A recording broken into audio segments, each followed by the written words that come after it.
Saya ditipu, ya kan, segala macam. Saya juga nggak mau ribut-ribut, dan akhirnya udah daripada ribut-ribut saya laporin aja polisi.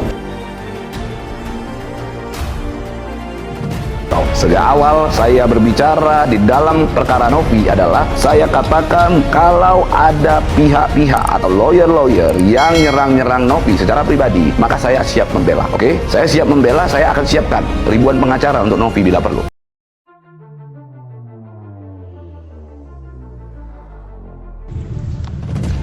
Kisruh donasi Agus Salim makin memanas dan masih terus menjadi bahan perbincangan publik dan juga netizen.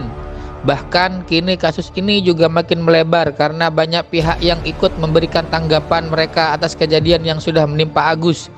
Ya, di tengah perseteruan dengan Novi itu, Farhad Abbas selaku kuasa hukum juga terlibat saling serang dengan mantan kliennya Pablo Benua, di mana ia mengaku sudah lama mengenal Farhad Abbas. Bahkan dia sempat menjadi klien Farhad Abbas saat tersandung kasus ikan asin hingga membuatnya masuk penjara bersama sang istri Ray Utami. Dan kejadian ini terjadi pada tahun 2019 silam. Pablo Benua menegaskan kalau Farhad Abbas tidak bisa menangani perkara kasus ikan asin saat itu. Pablo Benua juga menyebut ia masuk penjara karena Farhad Abbas yang gagal menangani kasusnya. Tidak terima dengan apa yang sudah dikatakan Pablo Benua, membuat Farhad Abbas sudah melayangkan surat somasi kepada Pablo Benua. Selanjutnya, Farhad Abbas akan melaporkan Pablo ke polisi. Lalu benarkah juga Farhad Abbas akhirnya membeberkan kronologis apa yang sebenarnya yang membuat Pablo Benua bisa dari saksi hingga menjadi tersangka dan ditahan? Lantas, benarkah juga Farhad Abbas sampai menyebut pengacara sekaligus pengusaha itu sudah kurang ajar kepadanya? Selengkapnya hanya di Panah Berita.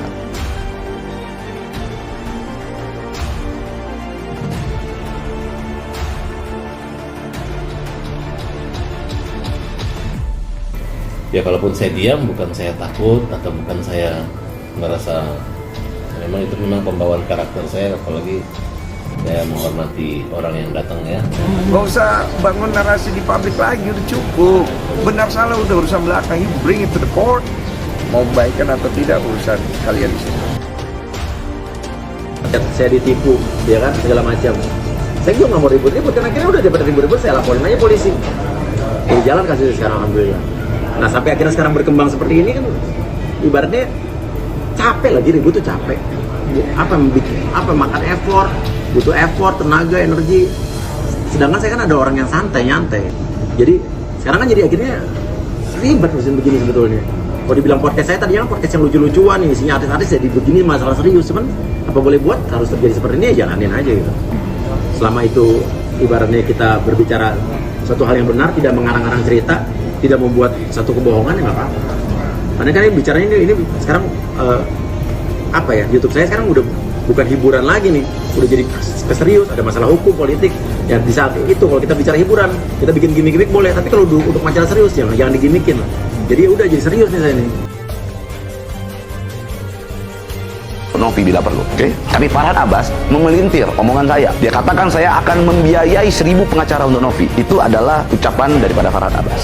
Jadi saya ingin sampaikan, saya tidak pernah sentil-sentil kau, saya tidak pernah sama sekali mengganggu urusan kau. Saya tidak pernah menyenggol urusan pribadi kau. Kau tidak punya masalah sama saya. Tapi kalau kau pancing, ingat, saya cukup sabar dan jangan buat saya untuk akhirnya mengeluarkan sifat asli saya.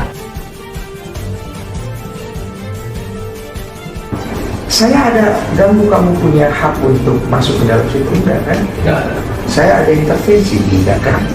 Saya datang mau dihajar, jadi kan kalau tidak jadi dihajar ya saya Ya pulang. saya kan Jangan juga namanya orang pengacara, kita nggak mungkin kita mau menganiaya manusia. Saya tidak akan tuntut. Saya nggak mungkin. Jangan mas, Ini saksi kamera, saya tidak tuntut kau. udah. Ya nggak bisa juga lah. Nggak bisa, Nggak udah. mungkin, itu kan? Ya udah kalau begitu, saya pulang ya, saya izin. Mohon maaf saya ganggu malam. Masa kematangannya Pak Denny dituduhkan lalu gitu kan? Oke, saya debat Pak. Justru Begini, dengar dulu baik-baik. Ya kalaupun saya diam, bukan saya takut atau bukan saya merasa, memang itu memang pembawaan karakter saya, apalagi saya menghormati orang yang datang ya, tamu, dan saya anggap ini adalah rezeki. Dan